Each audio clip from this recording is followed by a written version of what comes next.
Question number 1 है exercise 11.3 का। निम्नलिखित प्रश्नों में से प्रत्येक में समतल के अभिलंब की दिक् कोसाइन और मूल बिंदु से दूरी ज्ञात कीजिए। तो प्लेन दिया हुआ है, क्या हुआ? प्लेन दिया हुआ है और उसके नॉर्मल का, उसके डायरेक्शन कोसाइन ज्ञात करना है और मूल बिंदु से उसकी डिस्टेंस ज्ञात करना है। जरा देखिए, ये पहला प्लेन दिया हुआ है z = 2। इसका क्या मतलब हुआ? अगर हम, ये हमारा x एक्सिस है, इसको मान लीजिए हम, ये मेरा y एक्सिस है, इसको मान लेते हैं क्या है, ये z एक्सिस है। पहला दिन है भाई, ठीक है। जो नॉर्मल जा रहा है वो कैसे जा रहा है, जरा देखो, ऐसे जा रहा है, कैसे जा रहा है? हाँ, दिख रहा है ना? केवल जेड एक्सिस को काट रहा है, ये ऐसे जा रहा है, ध्यान दीजिए। तो इसका नॉर्मल क्या होगा? जेड एक्सिस ही तो होगा।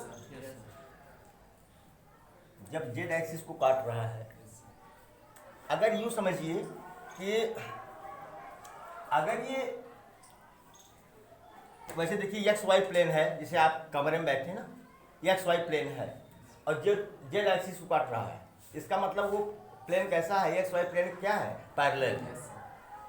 तो ये प्लेन, अगर हम कोई प्लेन ले लें, ये प्लेन कैसा होगा? जेड, हाँ हाँ भाई, अगर कोई प्लेन हमने ले लिया तो ये प्लेन जो होगा वो एक्स वाई प्लेन की क्या होगा? पैरेलल होगा। क्या होगा? अच्छा जी हाँ। तो जो इसका नॉर्मल वेक्टर होगा वह क्या होगा? जो नॉर्मल वेक्टर होगा, नॉर्मल वेक्टर का अगर यूनिट ले लें तो क्या होगा? के कैप, क्या होगा? के कैप ना। इसको तो हम ऐसे भी लिख सकते हैं, क्या? ये तो इसका डायरेक्शन हमने ले लिया, क्या ले लिया? डायरेक्शन ले लिया, ठीक है। अगर हम इसका डायरेक्शन हमको पता हो गया, ओके, डायरेक्शन क्या हो गया? पता हो गया।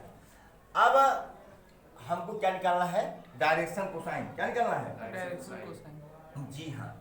इसको तो हम ऐसे भी लिख सकते हैं, 0 i cap plus 0 j cap plus एक सेकंड के कैप। हम n कैप ले रहा हूँ, मैं क्या ले रहा हूँ? n कैप ले रहा हूँ, न कि वेक्टर n ले रहा हूँ, ठीक है। अच्छा, अब ये आपका प्लेन है, ठीक। आपको पता है कि ax plus by plus cz बराबर क्या होता है? d होता है। बराबर क्या होता है? d होता है। अच्छा, ठीक है। तो यहाँ x कोऑर्डिनेट क्या है? 0। y कोऑर्डिनेट क्या है ना? तो आपको पता होगा एक चीज यही कि अगर हम किसी भी वेक्टर का, किसी भी यूनिट वेक्टर निकाल लें तो आई कैप, जे कैप, के कैप के जो कोफिशिएंट होते हैं वो क्या होते हैं? डायरेक्शन कोसाइन होते हैं। डायरेक्शन। तो यहाँ पर यल बराबर क्या हो गया भैया? यल बराबर 0, m बराबर 0 और n बराबर, तो डायरेक्शन कोसाइन क्या हुए इसके? 0, 0, 1। इसके डायरेक्शन कोसाइन हुए, ओके। अच्छा, दूसरी चीज कर रहा है डिस्टेंस। सीधी सी बात है यार, ये कहाँ, ये प्लेन किसको काट रहा है? जेड एक्सिस को। कितनी दूरी पर काट रहा है? 2 पर। तो ये ओरिजिन से इसकी दूरी कितनी हुई? 2। सीधी सी बात है। तो d कितना हुआ? d बराबर 2 यूनिट। हुआ कि नहीं? बोले, बोलो। अच्छा, इसको तो हम दूसरे ढंग से भी कर सकते हैं ना। कैसे? ये प्लेन हमारा यहाँ फार्मूला का यूज करते हैं, जेड बराबर क्या दिया है? 2। हाँ, इसको हम 0x plus 0y plus z is equal to what 2। ये किस फॉर्म का है? ये ax plus by plus cz is equal to d। Okay, इस फॉर्म का ना। अगर इन दोनों से हम कंपेयर करें तो ये बराबर कितना आया? 0, b बराबर 0, c बराबर 1। एक सेकंड, हमको यूनिट वेक्टर निकालना है। ये काम करिए, under root A square plus B square plus C square बराबर क्या होगा? तेरा बता दो हमको। 0 का स्क्वायर प्लस 0 का स्क्वायर प्लस 1 का स्क्वायर बराबर क्या होगा? 1 होगा। बोलो भाई। इस इक्वेशन को दोनों साइड में से इसको डिवाइड कर दो। डिवाइड करेंगे ना? बोलो, डायरेक्शन कोसाइन निकालने के लिए। तो 0/1x plus 0/1y plus z/1 ना बराबर 2/1। अब क्या हो गया यहाँ? अब ये एक्स वाई जेड के कोफिशिएंट क्या होंगे? Direction cosine. एल बराबर 0, एम बराबर 0, एन बराबर 1, डी बराबर कैपिटल डी लिख लो, कैपिटल डी बराबर 2 यूनिट। कोई दिक्कत हो गया? नोट करेंगे इसको। क्वेश्चन नंबर 1 का सेकंड पार्ट है, x plus Y plus Z बराबर 1। ये प्लेन का इक्वेशन है। तो अगर इसको हम ax plus by plus cz बराबर d से कंपेयर करें तो a बराबर 1, b बराबर 1, c बराबर 1 ना। अब under root A square plus B square plus C square करेंगे, क्या आएगा? अंडर रूट 3 आएगा कि नहीं आएगा? आएगा। इसके दोनों साइड को अंडर रूट 3 से डिवाइड कर दो तो क्या होगा? 1/√3x plus 1/√3y plus 1/√3z equal to 1/√3। बोलो भाई। तो L बराबर कितना हो गया बताओ? 1/√3, M बराबर 1/√3, N बराबर 1/√3 और D बराबर 1/√3 यूनिट। ओके, कर लेंगे? मिटाए इसको।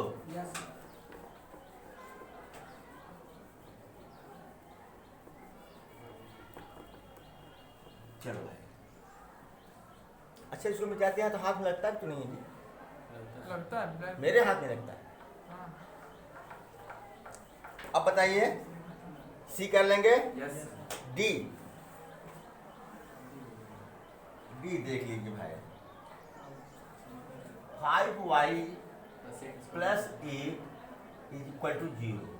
एक बात बताना चाहूँगा, जो अब हमारा ये फार्मूला है कि ax plus by plus cz equal to d। What is d? No, d is constant. d is constant. ध्यान दीजिएगा बेटा, इस तरह के फार्मूले में जैसे हम इसको 5y बराबर अगर -8 लिख दें, ध्यान दीजिए, तो डिस्टेंस हमेशा निगेटिव आएगी। क्या आएगी? निगेटिव आएगी। जब डिस्टेंस निगेटिव आएगी फिर उसका मॉडुलस लेना पड़ेगा, क्योंकि डिस्टेंस निगेटिव तो होती नहीं है ना। इस कांस्टेंट को हमेशा क्या रखो? पॉजिटिव। क्या रखो? पॉजिटिव रखो। क्या रखो? पॉजिटिव। ठीक है, अब तो कर लेंगे। अब क्या हो गया? ये 0x plus 5y plus 0z is equal to what? 8। इसी को बताने के लिए हम ये सवाल बताने छोड़ देते।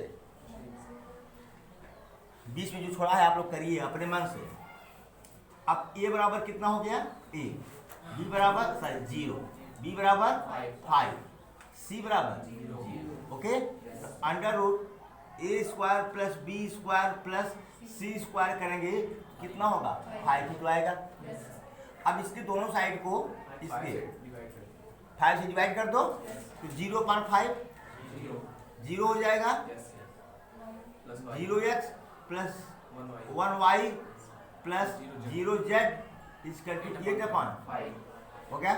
एल बराबर कितना हुआ 0, एम बराबर 8, एन बराबर 0, डी बराबर 8/5 यूनिट हुआ। नोट करेंगे।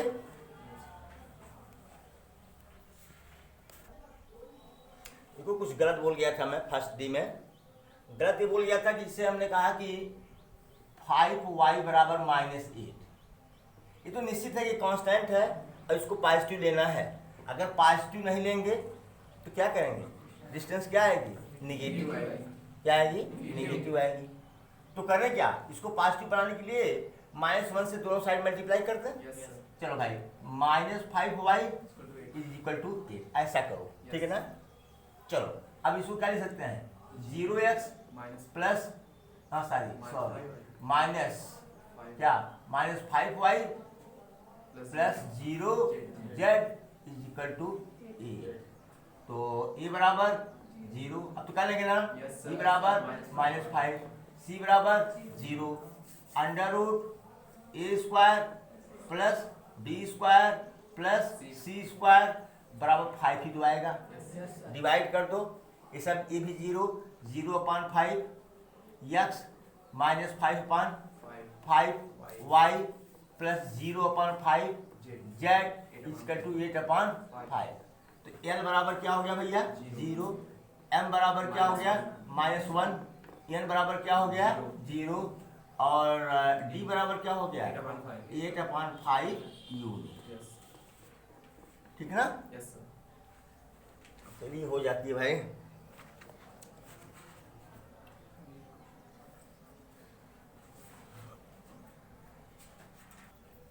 कह रहा है कि एक प्लेन का इक्वेशन फाइंड आउट करिए जिसकी प्लेन है, इसी का इक्वेशन हमको फाइंड आउट करना है। इसकी जो ओरिजिन से डिस्टेंस है वह कितना है, ये 7 यूनिट है। कितना है 7 यूनिट है। ठीक है। और कह रहा है कि इस पर एक नॉर्मल है। क्या है नॉर्मल है। वेक्टर n बराबर दिया होगा कितना 3i कैप, बोलो भाई, plus 5j cap -6k cap. Okay दिया है। Listen to me. ये दूरी है, ध्यान दो पहले। अब आप बताओ कि हम कौन सा लगाएं, vector r dot vector n = d लगाएं तो vector r dot vector n cap = d लगाएं। इन दोनों में से कौन सा लगाएं, ये वाला। क्यों, क्योंकि ये डिस्टेंस दी हुई है, ये कांस्टेंट है। ये क्या है डिस्टेंस। ओके चलो भाई, तो इसका मतलब हमको किस चीज की जरूरत पड़ेगी, n कैप की जरूरत पड़ेगी ना, n कैप की। तो n कैप के लिए पहले क्या करना पड़ेगा हमको, मॉडुलस निकालना पड़ेगा। मॉड ऑफ वेक्टर n क्या √3 का स्क्वायर 9 प्लस 5 का स्क्वायर 25 प्लस 36। ठीक, ये कितना होगा बेटा, √ कितना होगा 70। कैसे पता चले 40 45, हाँ 70 होगा। ये कितना होगा 70। तो n cap = what, vector n upon mod of vector n। बोलो यार बराबर क्या हो गया आपका 3i cap plus 5j cap -6k cap upon √70। Okay अब इक्वेशन क्या हुआ हमारा, vector r dot n cap = what d। तो vector r dot what 3i cap plus 5j cap -6k K cap upon under root 70, okay, is equal to what 7। कोई दिक्कत ना? अगर ये डिस्टेंस न दे कांस्टेंट दिया होता तो क्या होता? हाँ, तब यहाँ एन कैप निकालने की जरूरत नहीं, डायरेक्ट जाता। Noted please. थर्ड क्वेश्चन में है, आपको प्लेन के इक्वेशंस दिए गए हैं वेक्टर फॉर्म में, आपको कार्टेशियन फॉर्म में इक्वेशन निकालना है। किस फॉर्म में? लिख भी दिया हो Cartesian equation of following planes. ये पहला एग्जांपल है, vector R dot this much is equal to 2 ना। पहले तो ये देखिए आप, क्या ये आर डॉट एन कैप बराबर डी टाइप का है या vector R dot vector N is equal to D type का है? किस टाइप का है ये तब पता चलेगा जब इसका मॉडुलस निकालें। इसका मॉडुलस निकालें। अगर मॉडुलस 1 आ रहा है तब तो एन कैप है ये। अगर मॉडुलस 1 नहीं आया है तो जरा देखो, इसका मॉडुलस निकालो, क्या आएगा? 1 का स्क्वायर प्लस 1 का स्क्वायर प्लस माइनस 1 का स्क्वायर, दैट्स व्हाट √3। क्लियर सी बात है कि इसका मॉडुलस √3 है, इसलिए यह नहीं है, ये है vector R dot vector N is equal to what vector sorry is equal to D. Okay, अच्छा, आर तो कोई आर्बिट्रेरी पॉइंट है, लिया गया है कि इसका मान लिखो वेक्टर आर का एक्स आई कैप प्लस वाई जे कैप प्लस जेड के कैप। अरे भाई एक बात हमको बताओ कि जो कार्टेशियन फॉर्म में आई कैप जे कैप के कैप गायब होना चाहिए ना। चलो तो कह सकते हैं हम लोग I cap plus J cap minus K cap is equal to what. चलो इसका मल्टीप्लाई करो, X plus Y minus Z is equal to what. ये आपका क्या हो गया? और भी बहुत पार्ट्स हैं इसके, करवाएंगे नहीं, सी वाला पार्ट कहीं करवा दें। सी वाला पार्ट हो जाएगा ना? हाँ, तो हो जाए, कराऊं? चलिए ठीक है।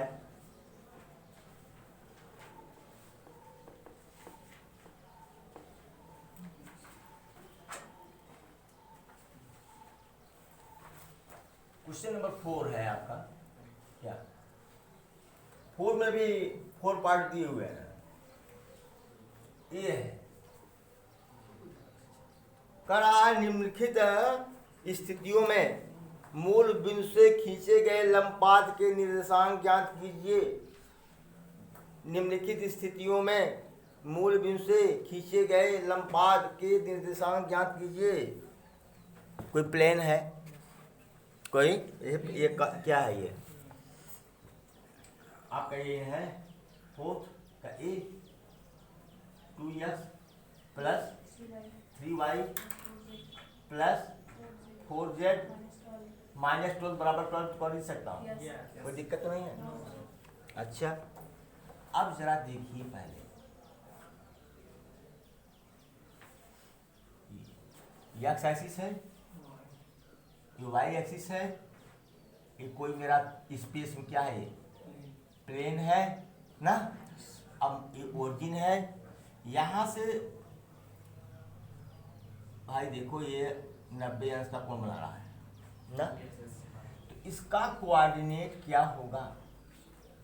इसका कोऑर्डिनेट क्या होगा? क्या माने? बोलो। x1 y1 z1 कामा लगा दो भैया, मानेंगे ना? हमको x1 y1 z1 का क्या करना है? मान निकालना है। क्या करना है? मान निकालना है। अच्छा, एक बात हमको ये बताइए आप, अगर ये ध्यान दो, पॉइंट P है या पॉइंट F है, जो भी है ले लीजिए, ठीक है। तो वेक्टर OF बराबर क्या हो जाएगा, जरा बताओ तो। ये नॉर्मल होगा, ये नॉर्मल वेक्टर है ये, बोल यार, नॉर्मल वेक्टर है कि नहीं है? ये होगा क्या है? x1 i cap plus y1 j cap plus z1 k cap. Okay, कोई दिक्कत तो नहीं है? अच्छा, एक बात हमको ये बताइए आप लोग, ये तो हो गया नॉर्मल वेक्टर ना, ओरिजिन से इस पर परपेंडिकुलर डाला गया है ना। अगर इसका हम मॉड निकाल लें, क्या निकाल लें, वो क्या हो जाएगा? डिस्टेंस नहीं हो जाएगा? बोलो भाई, डिस्टेंस होगा कि नहीं? लेकिन छोड़िए, तो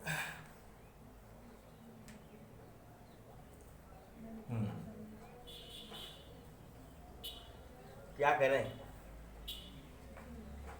निकालने के लिए?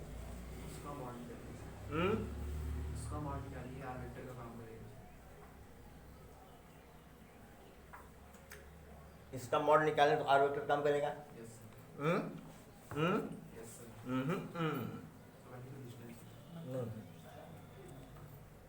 नहीं पाएगा। ये वेक्टर ये नॉर्मल है। एक बात आपको बता देना चाहूंगा, ये जो नॉर्मल है, अगर सपोज करो प्लेन को क्रॉस कर जाए, क्या कर जाए? प्लेन को क्रॉस कर जाए तो प्लेन पर नॉर्मल होगा। इस नॉर्मल की एक विशेषता ये है कि ये ओरिजिन से पास हो रहा है। इस बात को दिमाग में रखिए कि ऐसे बहुत से नॉर्मल हो सकते हैं, बहुत से नॉर्मल हो सकते हैं, बहुत से नॉर्मल हो सकते हैं, बहुत से नॉर्मल हो सकते हैं, हो सकते हैं कि नहीं? जरा इसको हम वेक्टर फॉर्म में लिखना चाहते हैं, तब कुछ मामला क्लियर होगा। इसको वेक्टर फॉर्म में लिखो। ये काम करो, पहले और डॉट होता है ना, इसका मतलब एक्स आई कैप प्लस वाई जे कैप प्लस जेड के cap dot 2i cap 2i cap plus 3 जे कैप प्लस 4 के कैप। बोलो भाई, बराबर 12 होगा। ध्यान दीजिएगा। अब आप कह दीजिए साहब, ये है vector R dot 2i cap plus 3j cap plus 4k cap. ये निश्चित है, ये यूनिट वेक्टर तो है, ये यूनिट वेक्टर तो है नहीं, इसका मॉडुलस 1 नहीं होगा, बराबर 12 है। आपने कहा साहब हमने यहाँ वेक्टर निकाल दिया है, तो आप अगर इससे अगर तुलना कर दें कि vector n equal to D से, इजिकल टू डी से, अब कह दीजिए ये दोनों आपस में क्या होंगे?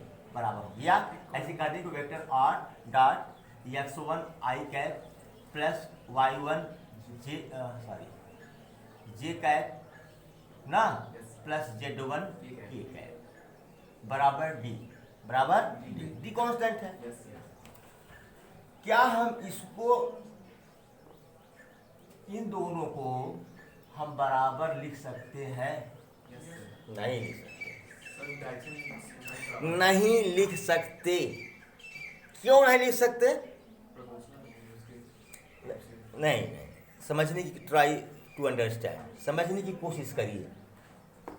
हमने यहाँ पर नॉर्मल वेक्टर निकाल लिया, आर यहाँ से मिल गया हमको, नहीं इसको तोड़ दिया तो आर ही तो हुआ ये। अच्छा,